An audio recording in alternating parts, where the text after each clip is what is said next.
Good morning student. आज हम पढ़ने वाले हैं चैप्टर नंबर 13 जिसका नाम है विद्युत धारा का चुंबकीय प्रभाव क्लास 10। ये बेसिकली अपना पार्ट 1 होगा, ठीक है ना। इस पार्ट 1 के अकॉर्डिंग हम सबसे पहले इसका इंट्रोडक्शन, ये किस प्रकार से वर्क करता है, ये सारी चीजें हम देखने वाले हैं। फिर पार्ट 2 के अंदर हम पढ़ेंगे कि इस चुंबकीय प्रभाव को कहाँ अप्लाई किया जाता है और कौन कौन सी चीजों के अंदर इसका उपयोग करते हुए इस नियम का उपयोग किया जाता है। तो सबसे पहले हम ये देखना चाहते हैं कि विद्युत धारा का चुंबकीय प्रभाव होता क्या है। विद्युत धारा हमने पढ़ा था लास्ट क्लास के अंदर, जब लास्ट चैप्टर हम पढ़ रहे थे विद्युत धारा वाला, तब आपने भी देखा था कि विद्युत होती क्या है। तो विद्युत क्या थी? विद्युत जो है मुख्य रूप से आवेशों के प्रवाह की दर को ही विद्युत धारा कहते थे। हमने ये भी देखा था। आवेश क्या होते हैं ये भी हमने पढ़ा था कि आवेश जो है वो किसी भी चार्ज पार्टिकल का पार्टिकल का वह गुण होता है जिसकी वजह से अगर इसको किसी पे रब किया जाता है तो उसके अंदर चार्ज उत्पन्न होता है जो दूसरे कणों को अपनी ओर आकर्षित कर सके, ठीक है ना।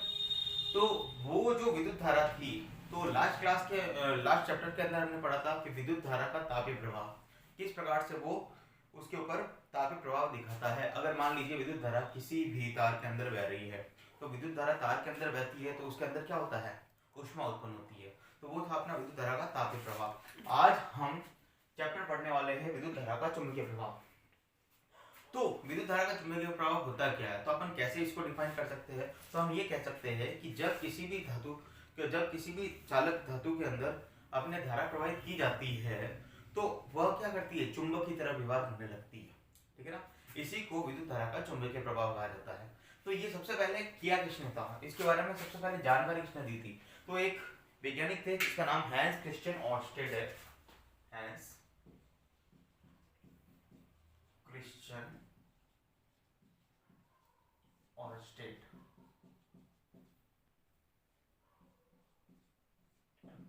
हैंस क्रिश्चियन ऑर्स्टेड, इन्होंने सबसे पहले इसके बारे में प्रतिपादित किया था नियम। इन्होंने ये बोला था कि जब किसी चालक तार में विद्युत धारा प्रवाहित की जाती है तो उसके चारों तरफ क्या होता है, चुंबकीय क्षेत्र उत्पन्न हो जाता है। इसका मतलब क्या हो गया, जब किसी चालक तार में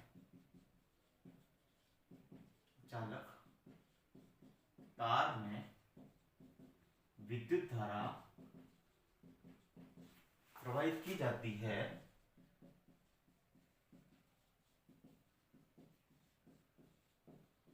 तो उसमें चुंबकीय क्षेत्र उत्पन्न हो जाता है।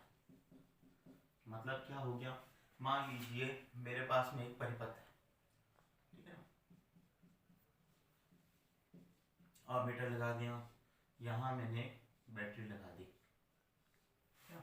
यहां मैंने क्या किया, ये चालक तार है, इस चालक तार के अंदर मैंने क्या किया, मान लीजिए मैंने एक गत्ता ले लिया, ठीक है, कुछ इस प्रकार से गत्ता लगा हुआ है और इस गत्ते के ऊपर मैंने एक दिशा सूचक यंत्र कंपास रख दिया, ठीक है ना। तब अगर मैं इसके अंदर से धारा प्रवाहित करता हूं, ठीक है ना, तो धारा किधर जाएगी, प्लस से माइनस की ओर है, तो धारा का मान किधर होगा, इधर की ओर होगा। तो जैसे ही करंट इसके अंदर से बहती है तो यहां रखा हुआ दिशा सूचक यंत्र, ये जो दिशा सूचक यंत्र रखा हुआ है, ठीक है ना, वो डिफ्लेक्ट होता है, ठीक है ना, वो अपनी पोजीशन से हिलता रहता है। अब देखो आप, दिशा सूचक यंत्र है, वो क्या करता है, जैसे करंट बहती है तो यहाँ पे ये डिफ्लेक्ट होता है। तो ये चीज किसने बताई थी, ऑर्स्टेड ने बताई थी। उन्होंने ये कहा था कि जब किसी चालक तार में विद्युत धारा प्रवाहित की जाती है तो उसके अंदर क्या होता है, चुंबकीय क्षेत्र उत्पन्न हो जाता है, ठीक है ना। अब एक चीज का ध्यान रखो, तो ये मुख्य रूप से क्या होता है कि करंट यहां से फ्लो की और यहां से जैसे करंट यहां आई तो करंट आने से क्या हो गया, डिफ्लेक्ट होने लग जाएगा। तो ये चीज किसने बताई थी, ऑर्स्टेड ने बताई थी। यही कारण है कि भाई चुंबकीय क्षेत्र की तीव्रता, चुंबकीय क्षेत्र के बारे में उन्होंने बताया था, तो उसके बाद में चुंबकीय क्षेत्र की तीव्रता इन्हीं के नाम पर क्या दे दिया, चुंबकीय क्षेत्र की जो तीव्रता है ऑर्स्टेड। याद रख लेना, कई बार पूछा जाता है कि चुंबकीय क्षेत्र की तीव्रता जो है वो तो ये जो चुंबकीय क्षेत्र की तीव्रता है, इसका मात्रक का नाम जो दिया है वो भी ओर्स्टेड के नाम पर ही दिया गया था। तो ये कई बार सवाल पूछा जाता है, वन लाइनर क्वेश्चन पूछा जाता है कि चुंबकीय क्षेत्र की तीव्रता का मात्रक क्या होता है। तो चुंबकीय क्षेत्र की तीव्रता होती है वो ओर्स्टेड होती है।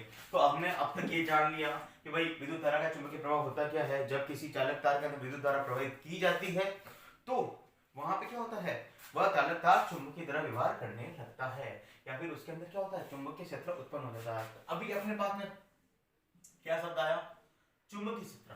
तो आगे हम पढ़ने वाले हैं कि चुंबकीय क्षेत्र होता क्या है, इसको परिभाषित कैसे किया जा सकता है। हाँ, तो आगे हम बात कर रहे हैं चुंबकीय क्षेत्र की, ठीक है। बेसिकली चुंबकीय क्षेत्र होता क्या है। चुंबकीय क्षेत्र यह है कि चुंबक के चारों ओर का वह क्षेत्र जहां तक चुंबकीय प्रभाव को संसूचन किया जा सके उसको चुंबकीय क्षेत्र कहलाता है। कहने का मतलब ये हो गया, मान लीजिए एक चुंबक है आपके पास, ठीक है ना, ये है एक चुंबक, छड़ चुंबक आप कह सकते हो इसको, ठीक है ना। आपने इसका नाम दे दिया छड़ चुंबक। तो ये मैंने ले लिया नॉर्थ पोल, ये ले लिया मैं साउथ पोल, ठीक है ना, नॉर्थ और साउथ मैंने ले लिया। तो एक चीज मान के चलना कि नॉर्थ पोल तथा साउथ पोल है तो इनके आसपास में क्या होगा, चुंबकीय क्षेत्र रेखाएं होगी। और चुंबकीय क्षेत्र रेखाएं क्या है, चुंबकीय क्षेत्र रेखाएं वो काल्पनिक रेखाएं होती है जो ये प्रदर्शित करती है कि चुंबक का क्षेत्र कहां तक फैला हुआ है, कहां तक ये इसका प्रभाव दिखाई देता है चुंबकीय, ठीक है ना। जैसे मान लीजिए, तो इधर से हमें तो ध्यान रख लेना, किसी भी चुंबक के अंदर जो होता है ना चुंबकीय क्षेत्र रेखा है, वह उसकी दिशा जो है वह उत्तरी ध्रुव, दक्षिणी ध्रुव से उत्तरी ध्रुव की ओर होती है। इसका मतलब क्या हो गया, यहां से ये बाहर की ओर निकलती हुई दिखाई देती है, ठीक है ना, और इसकी दिशा कुछ इस प्रकार से होती है।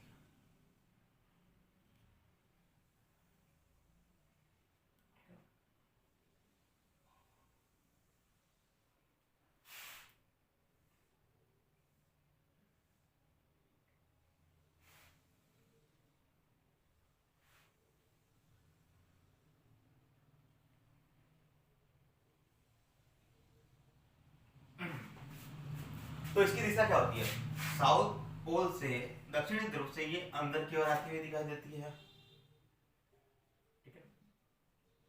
साउथ से नॉर्थ की ओर जाती है और ये यहाँ से बाहर जाती हुई दिखाई देती है।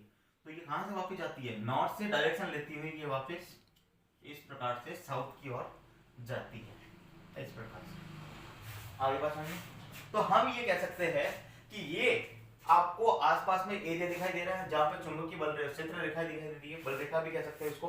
तो ये एक प्रकार की काल्पनिक रेखा है। इसका मतलब चुंबकीय क्षेत्र वह हो गया कि जहां तक यदि आपने यहां से कोई भी, ठीक है ना, दिक सूचक लेके आए, ठीक है ना, दिशा सूचक को लेके आए और ये इसके पास में लाकर जहां तक लेके जाओगे और जहां ये जाकर डिफ्लेक्ट होगा, ठीक है ना, वो इसका क्या कहलाएगा, चुंबकीय क्षेत्र कहलाएगा। इस क्षेत्र से बाहर इसको लेके जाएंगे, ये डिफ्लेक्ट करना बंद कर देगा, सूचक करना, सूचन करना बंद कर देगा, संसूचन करना बंद कर देगा। तो इसका मतलब साथ साथ में हम ये देख सकते हैं कि इस चुंबक के नजदीकतम जहां तक जाएगा, जहां पे नजदीकतम रेखा होती है ना, वहां क्या होता है, सर्वाधिक होता है चुंबकीय क्षेत्र, उसका सबसे मजबूत होता है चुंबकीय क्षेत्र, ठीक है ना। तो ये कहलाता अपना चुंबकीय क्षेत्र, ठीक है ना। और चुंबकीय क्षेत्र का कई बार इसके बारे में पूछी जाती परिभाषा कि भाई चुंबकीय क्षेत्र कहता है किसको है। तो चुंबकीय क्षेत्र क्या होता है, चुंबक के चारों ओर का वह क्षेत्र जहां तक चुंबकीय प्रभाव को संशोधन किया जा सके उसको चुंबकीय क्षेत्र कहते हैं। तथा चुंबकीय बल रेखा किसे कहते हैं, किसी चुंबक के चारों ओर चुंबकीय क्षेत्र को प्रदर्शित करने वाली रेखा चुंबकीय रेखा कहलाती है, ठीक है ना। अब साथ साथ में चुंबकीय क्षेत्र की जो रेखाएं होती है ना, उसकी दिशा भी होती है तथा परिमाण भी होता है। तो मतलब क्या हो गया कि चुंबकीय रेखा जो होती है ना, वो एक सदिश राशि होती है। सदिश का मतलब होता है जिसकी एक दिशा होती है। सदिश के साथ साथ में क्या होता है, उसका एक परिमाण भी होता है, निश्चित परिमाण। तो ये दोनों चीजें विशेष रूप से ध्यान रख लेना। कई बार एक सवाल में पूछा जाता है, क्वेश्चन में पूछा जाता है कि चुंबकीय क्षेत्र सदिश राशि है या फिर अदिश राशि है, तो अपन कहेंगे ये एक सदिश राशि है और इसका एक परिमाण भी होता है, ठीक है ना। अब आप बात करते हैं चुंबकीय क्षेत्र, चुंबकीय क्षेत्र रेखाओं के गुण, ठीक है ना। क्या क्या मुख्य रूप से गुण पाए जाते हैं चुंबकीय क्षेत्र रेखाओं के,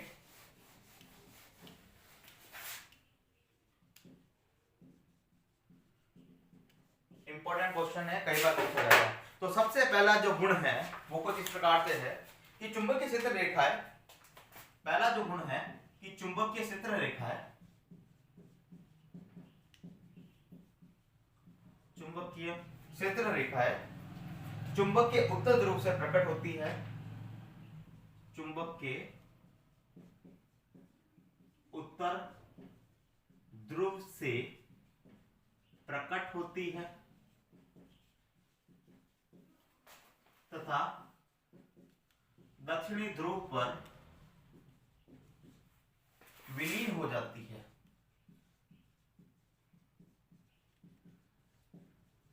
इसका क्या तात्पर्य है, पहले इस पे बात करते हैं कि क्या कहने का मतलब क्या है कि चुंबकीय क्षेत्र रेखा जो है चुंबक के उत्तर ध्रुव से प्रकट होती है तथा दक्षिणी ध्रुव पर विलीन हो जाती है। इसका मतलब ये हो गया, मान लीजिए ये एक चुंबक है आपके पास, ये हो गया इसका नॉर्थ पोल, हो गया साउथ पोल, ठीक है।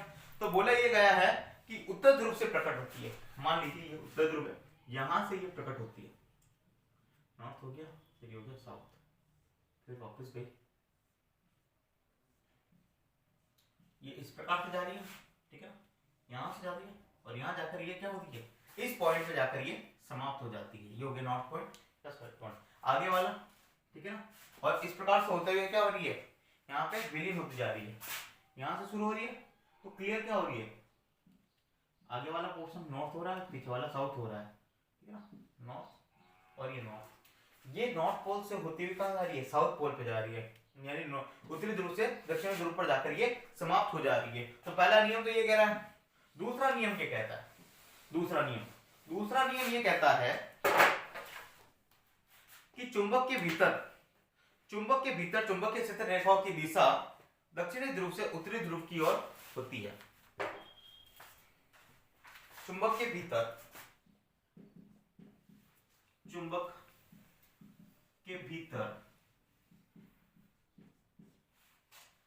चुंबकीय क्षेत्र रेखा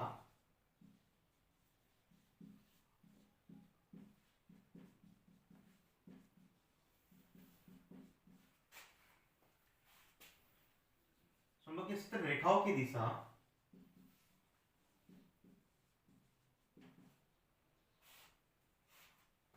दक्षिणी ध्रुव से उत्तरी ध्रुव की ओर होती है,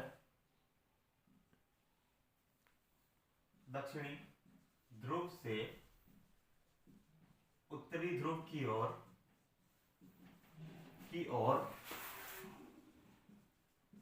बंद वक्र की तरह होती है।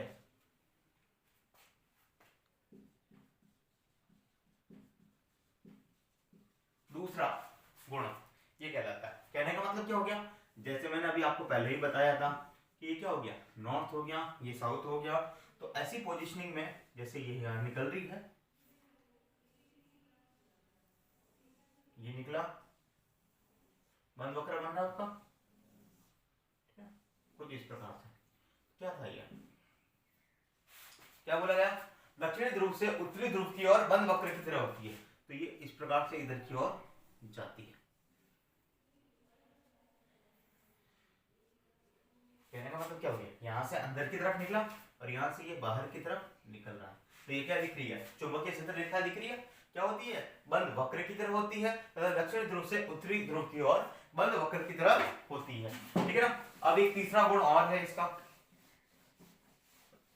जो क्या कहता है आपने को कि जहां चुंबकीय क्षेत्र रेखा निकट होती है वहां चुंबकीय क्षेत्र क्या होता है, प्रबल। मैंने ये लाइन पहले ही बता दी थी आपको कि जहां चुंबकीय क्षेत्र रेखाएं निकट होती है, किसके निकट, चुंबक के निकट होती है, वहां बल रेखाएं, सॉरी वहां क्या होता है, चुंबकीय बल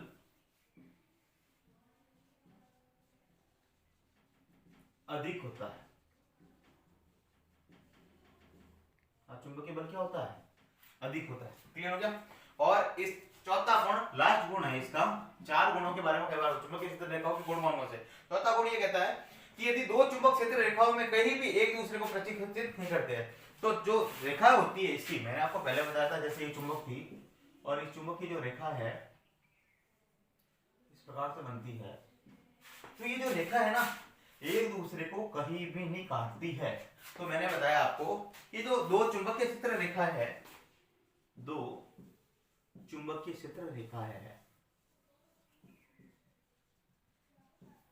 कभी भी एक दूसरे को प्रतिच्छेद नहीं करती, ये खुद के अलग अलग रास्तों से ही निकलती है, कभी भी एक दूसरे को प्रतिच्छेद नहीं करती। क्यों नहीं करती? इसलिए नहीं करती, कई बार पूछा जाता है कि क्यों नहीं करती। इसलिए नहीं करती कि अगर इसके बीच में आपने क्या किया, यहाँ पे जैसे ही आप दिक् सूचक को लेके आओगे तो एक पर्टिकुलर दिशा को ही संशोधित करेगा। जैसे मान लीजिए संसूचन करेगा, जैसे यहाँ रखा तो ये क्या करेगा, इधर की ओर करेगा। यहाँ रखेंगे तो ये इधर की ओर करेगा। कभी ऐसा नहीं होगा कि आपने यहाँ रखा तो उधर की ओर दिखाई देगा, ठीक है ना। तो जैसे ये रेखाएं अलग अलग दिशाओं में दिखाई देगी तो जाहिर सी बात है कभी भी एक दूसरे को प्रतिच्छेद नहीं करेगी, एक निश्चित दिशाओं में जाती हुई ही दिखाई देगी। तो ये हो गए चुंबकीय क्षेत्र रेखाओं के गुण। मुख्य रूप से परीक्षा के अंदर कई बार पूछा जाता है कि चुंबकीय क्षेत्र रेखाओं के गुण क्या क्या होते हैं। किसी विद्युत धारावाही चालक के कारण चुंबकीय क्षेत्र, विद्युत धारावाही की बात की जाती है तो विद्युत धारावाही कैसे कह सकते हैं भाई कि किसी धारावाही चालक पर आरोपित बल की दिशा विद्युत धारा की दिशा व चुंबकीय क्षेत्र पर निर्भर करती है, ठीक है ना। यानी कहने का मतलब ये हो गया कि अगर मैं ये बोलूं कि मेरे पास में क्या हो गया, एक दिशा सूचक यंत्र है जो किसी धारावाही के ऊपर, धारावाही का मतलब क्या हो गया, ये एक विद्युत तार है, ठीक है ना। तार के ऊपर मैंने तार के स्थान के बीच में क्या लगा दिया मैंने, एक संसूचन के लिए क्या लगा दिया, दिक् सूचक लगा दिया, ठीक है ना।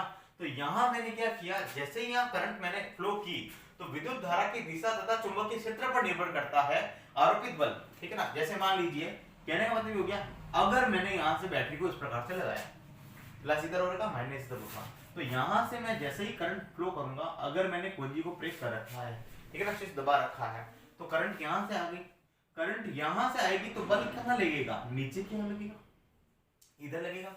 और जैसे बल इधर की ओर लगेगा, अगर मैं ये बोलूं इस, ठीक है ना, डायरेक्शन के हिसाब से अभी कहाँ है, ये वाला जो तीर का ऊपर वाला निशान है वो नॉर्थ साइड में है और नीचे जो है वो साउथ की साइड में है। तो जैसे ही यहाँ से बल लगेगा तो होना मुख्य रूप से क्या चाहिए कि भाई ये साउथ और ये क्या था, नॉर्थ था। बट जैसे ये डिफ्लेक्ट करेगा, जैसे यहाँ से करंट आएगी, करंट आते बल लगेगा तो इसकी दिशा क्या हो जाएगी, यहाँ से ये हो जाएगी कुछ इस प्रकार से, ठीक है ना। यहाँ से ये इस प्रकार से हो जाएगी, अप्रोक्स ये ईस्ट की साइड में और ये वाला वेस्ट की साइड में हो जाएगा, इसका बल नीचे की ओर लगेगा। जैसे यहाँ थी करंट, यहाँ से आई करंट, ठीक है ना, मान लीजिए ये तीर का ऊपर वाला सिरा है, जैसे करंट आई, करंट आते ही बल लगते क्या हो गया, ये इस प्रकार से डिफ्लेक्ट करना शुरू कर देगा। अगर मैं ये कह देता हूं कि मैंने धारा की दिशा को बदल दिया, मतलब क्या किया, बैटरी की दिशा, बैटरी की साइड को मैंने क्या किया, उल्टा कर दिया, और जैसे ही मैंने बैटरी की साइड को उल्टा किया तो करंट कहां से फ्लो होगी, यहां से फ्लो होगी, यहां आएगी, यहां से होते हुए आएगी, और जैसे ही करंट यहां गई तो यहां पे क्या होगा, अगर मान लीजिए ये क्या था, साउथ था, ये था नॉर्थ, तो इधर जाने की बजाय ये क्या जाएगी, इधर की ओर डिफ्लेक्ट हो जाएगी, बिल्कुल उल्टी डायरेक्शन में। मतलब पहले क्या हो रहा था, इधर हो रहा था, अब ये इधर की ओर डिफ्लेक्ट होगी, ठीक है ना, कुछ इस प्रकार से। तो आप ये देखोगे कि इसकी जो संसूचन करने की जो डायरेक्शन होगी वो किस पे डिपेंड करेगी, विद्युत धारा की दिशा पर डिपेंड करेगी तथा चुंबकीय क्षेत्र पर डिपेंड करेगी। कहने का मतलब कि विद्युत धारा ज्यादा प्रवाहित हो रही है तो चुंबकीय क्षेत्र का मान भी ज्यादा होगा, और चुंबकीय क्षेत्र ज्यादा होगा तो ज्यादा मात्रा में वो क्या करेगा, डिफ्लेक्ट करेगा। तो मैं कह सकता हूं कि चालक पर आरोपित बल का परिमाण, ठीक है ना, इसके ऊपर जो बल लगने वाला है, चालक पर आरोपित बल का परिमाण उस समय उच्चतम होगा जब विद्युत धारा की दिशा चुंबकीय क्षेत्र की क्या होगी, लंबवत होगी। आगे आप पढ़ने वाले हो तीन मुख्य चीजों के बारे में, एक चीज पढ़ोगे आप विद्युत धारा, ठीक है ना, एक लिखोगे आप बल, और तीसरा है चुंबकीय क्षेत्र। इन तीनों गुणों को एक साथ में आप पढ़ोगे, ठीक है ना। राइट हैंड थंब रूल्स के अंदर देखोगे आप कि किस प्रकार से ये तीनों चीजें है ना एक दूसरे के प्रति उत्तरदायी है। तो क्या बोला है कि जब बल का जो परिमाण होगा, बल ये वाला, उस समय उच्चतम होगा जब विद्युत धारा की दिशा, इसकी दिशा तथा चुंबकीय क्षेत्र के लंबवत होगी। इसका मतलब क्या हो गया, ये कुछ इस प्रकार से होगी। अगर मान लीजिए इधर की साइड में अगर दिशा है, ठीक है ना, तो इधर की साइड में, सॉरी इधर की साइड में क्या हो गई, करंट है, इधर की साइड में क्या हो गई, आपके विद्युत धारा है, ठीक है ना, तो इधर की साइड में क्या हो गया, आपका चुंबकीय क्षेत्र। अगर ये पोजीशन हो रखी है, इसके लंबवत है 90 डिग्री पे, जैसे मान लीजिए ये वाला है, हम रूल में अकॉर्डिंग क्या हो गया, अगर मैं बोलूं कि भाई ये वाली इसकी करंट की दिशा है, ठीक है ना, तो इसके लंबवत क्या हो गया, चुंबकीय क्षेत्र हो रहा है। तो जब ये होगा तब क्या होगा, मैक्सिमम होगा। क्या होगा, बल का परिमाण क्या होगा, मैक्सिमम होगा। तो ये चीज बताती है कि किसी विद्युत धारावाही चालक के अंदर चुंबकीय क्षेत्र किस प्रकार से बनता है। ठीक है, आगे हम बात करेंगे कि मान लीजिए एक सीधा चालक है, उसके ऊपर चुंबकीय क्षेत्र किस प्रकार से बन रहा है। अब देखो आप, अगर एक सीधे चालक तार है, अगर उसके अंदर धारा प्रवाहित होने के कारण चुंबकीय क्षेत्र किस प्रकार से बनेगा, तो हम ये करने वाले हैं, कुछ भी नहीं करेंगे, हम क्या करेंगे, एक सर्किट बना देते हैं। सर्किट के अंदर क्या लगा दिया आपने, एक बैटरी लगा दी, ठीक है ना, एमीटर लगाया हुआ है, और एक प्रत्यावर्ती प्रतिरोध ले लिया जिसका मान अपन बदल सकते हैं। क्यों बदल सकते हैं, हम इसलिए बदलना चाहते हैं क्योंकि अपन करंट का मान बदलना चाहते हैं। करंट को बदलकर देखना चाहते हैं कि चुंबकीय क्षेत्र के ऊपर प्रभाव किस प्रकार से बढ़ने वाला है। तो हमने क्या किया, इन तारों के बीच में क्या लिया, एक गद्दा ले लिया, जिसको आपने क्या बोला है, कार्डबोर्ड ले सकते हो, जिसको कह सकते हो कार्डबोर्ड आपने लिया, ठीक है ना। यहाँ पे क्या किया आपने, लोहे के कुछ बुरादे रख दिए, लोहे का बुरादा बारीक है, लोहे का बुरादा आपने रख दिया। जैसे ही आपने करंट फ्लो किया, तो करंट फ्लो करते ही आपने एक चीज देखोगे कि यहाँ पे क्या होगा, एक इस प्रकार से बल रेखा दिखाई देगी, इस प्रकार से, ठीक है ना। तो इस प्रकार से आपको बल रेखा देगी। कहने का मतलब ये हो गया, यहां से करंट आ रही है, तो जैसे करंट का मान क्या होगा, यह हो गया, तो करंट क्या आ रही है, नीचे की ओर आ रही है, तो चुंबकीय बल रेखा किस प्रकार से होगी, बिल्कुल ऐसे होगी, राउंड एंड राउंड। इसका मतलब क्या हो गया, चुंबकीय बल रेखा ऐसी होगी, ठीक है ना, इस प्रकार से दिखाई देगी। कहने का मतलब ये हो गया, अगर ये इधर की ओर आ रही है करंट, चुंबकीय बल रेखा होगी इधर की साइड में, ठीक है। तो ये आपने दिखाई देगा। तो आप ये चीज मान के चलना, जैसे करंट बढ़ाओगे तो चुंबकीय बल रेखा बढ़ती जाएगी, और जैसे ही करंट का मान कम करोगे, चुंबकीय बल रेखा क्या होती जाएगी, कम होती जाएगी। इस प्रकार से एक डिजाइन यहाँ पे देखने को मिलती है। इसका मतलब अपन ने क्या दो चीज देखी, सबसे पहले हमने देखी कि भाई धारा की दिशा बदलोगे तो क्या होगा, चुंबकीय बल रेखाओं की दिशा में भी परिवर्तन होगा। जैसे यहाँ देखो, धारा अगर ऊपर की साइड में है तो चुंबकीय बल रेखा कहाँ आ रही है, इधर की ओर आ रही है, ठीक है ना। और धारा नीचे की ओर जा रही है तो चुंबकीय बल रेखा क्या आ रही है, उधर की ओर जा रही है। वैसे बिल्कुल वैसे ही, जैसे करंट इधर की ओर है तो चुंबकीय बल रेखा क्या होगी, इधर की ओर जाएगी, ठीक है ना। और करंट नीचे की ओर है इधर, तो चुंबकीय बल रेखा क्या आएगी, इधर की ओर दिखाई देगी, और इसके लंबवत दिखाई देगी, ठीक है ना। तो सबसे पहले अपन ने देखा, ये तो था पहले धारा की दिशा, दूसरा आपने क्या देखा, धारा की दिशा पर ही निर्भर हो गया चुंबकीय क्षेत्र रेखा की दिशा, चुंबकीय रेखाओं की दिशा। और तीसरी इंपॉर्टेंट चीज आप जो देख रहे हो कि धारा के बढ़ाने पे क्या होगा, इसका विक्षेप भी बढ़ेगा। विक्षेप का मतलब क्या होगा, इसकी चौड़ाई बढ़ेगी, कम होगी, वो भी आपको देखना होगा। इसका मतलब आपने क्या देखा कि भाई धारा जो है, ठीक है ना, उसके समानुपाती होगा, क्या होगा, समानुपाती, चुंबकीय क्षेत्र धारा के समानुपाती होगा, किसके, चुंबकीय क्षेत्र के चुंबकीय क्षेत्र जो है धारा के समानुपाती होगा। इसका मतलब क्या हो गया, अगर आपने करंट बढ़ाई तो क्या होगा कि चुंबकीय बल रेखाओं का मान भी, या चुंबकीय रेखा तथा चुंबकीय क्षेत्र का मान भी क्या होगा, बढ़ेगा। और यदि करंट आपने कम की, चुंबकीय रेखा भी क्या होगी, कम हो गई, ठीक है ना। इस चीज को विशेष रूप से ध्यान रख लेना कि चुंबकीय रेखा जो है वो किस पर निर्भर करती है, धारा की प्रवाह के ऊपर डिपेंड करती है कि धारा का प्रवाह अधिक है या कम है, ठीक है। आगे हम पढ़ने वाले हैं दक्षिण हस्त अंगुष्ठ नियम, जो मैंने अभी आपको बताया, राइट, ठीक है ना, राइट हैंड थंब रूल्स। तो ये अपन देखने वाले दक्षिण हस्त अंगुष्ठ नियम को, अभी मैंने आपको पहले बताया था। दक्षिण हस्त अंगुष्ठ नियम ये कहता है कि राइट हैंड थंब रूल, ठीक है ना। इसके अंदर अपन बहुत कुछ पढ़ने वाले हैं, लेफ्ट हैंड के बारे में पढ़ेंगे, ठीक है ना, और राइट हैंड के बारे में पढ़ रहे हैं, ठीक है। फ्लेमिंग के रूल्स भी आएंगे, यहाँ मैक्सवेल का कॉर्पस्क्रू नियम भी कहते हैं इसको, ठीक है ना।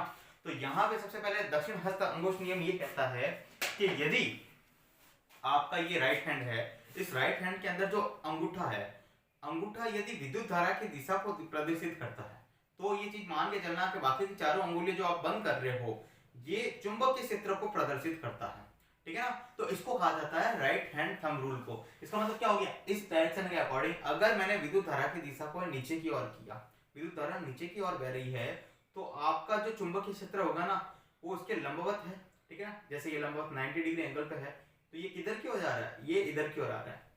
बिल्कुल ऐसे आएगा, ठीक है ना, जैसे ये है, ठीक है ना। तो ये अगर धारा की दिशा है नीचे की ओर, तो ये इस प्रकार से बनता हुआ दिखाई देगा, बिल्कुल ऐसा। ये है विद्युत धारा, ये ऐसे बनेगा, और इसकी डायरेक्शन क्या होगी, इस प्रकार से होगी। ये दिखाई दे रहा है, ये चुंबक की दिशा इस प्रकार से बन रहा है, और विद्युत धारा की दिशा कहाँ है, नीचे की ओर है, कुछ ऐसे है, बिल्कुल ऐसे है। तो ये ऐसे बन, अगर विद्युत धारा की दिशा ऊपर की ओर है तो ये अंदर की ओर बनेगा, बिल्कुल ऐसे ही।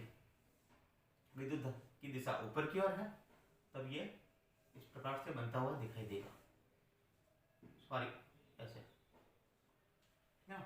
तो ये था अपना दक्षिण हस्त अंगुष्ठ नियम, इसको मैक्सवेल का कॉर्क स्क्रू नियम भी कहता है। कॉर्क स्क्रू का मतलब क्या हो गया, जो स्क्रू होता है आपने देखा होगा, ठीक है ना, जिसके ऊपर